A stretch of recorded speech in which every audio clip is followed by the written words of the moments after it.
வணக்கம் அனைவருக்கும். நீங்கள் கேட்டுக்கொண்டிருப்பது கவிதை மொழி. நான் காவியா. பொதுவாகவே பள்ளி வாழ்க்கையாக இருக்கட்டும், கல்லூரி வாழ்க்கையாக இருக்கட்டும், எப்போ அந்த வாழ்க்கையோட முழு அழகும் அர்த்தமும் நமக்கு புரிய வரும் அப்படின்னா அந்த ஒரு வாழ்க்கைக்கு விடை கொடுக்கக்கூடிய தருவாயில தான். அப்படி கல்லூரி வாழ்க்கைக்கு விடை கொடுக்கக்கூடிய நாளை எண்ணிக்கிட்டு இருக்கக்கூடிய மாணவர்களுடைய மனநிலையை படம் முடிச்சு காட்டக்கூடியது தான் இந்த ஒரு பதிவு. கடைசி கணங்கள்.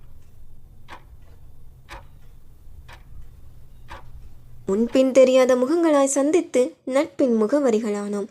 காலம் செல்ல செல்ல கல்லூரி நாட்களில் நிகழ்ந்த நிகழ்வுகளோ பல. சில நாட்கள் அமைந்திருக்கலாம் சந்தோஷமாக, சோகமாக, பயமாக, பதட்டமாக. சில தினங்களில் சண்டைகளும் சச்சரவுகளும். முடிவில் சமாதான பிரியமோ சந்தேக பிரிவோ அனைத்தும் முற்று பெற்று விட்டன. ஆம், இறுதி நாள் கல்லூரி வாழ்க்கையின்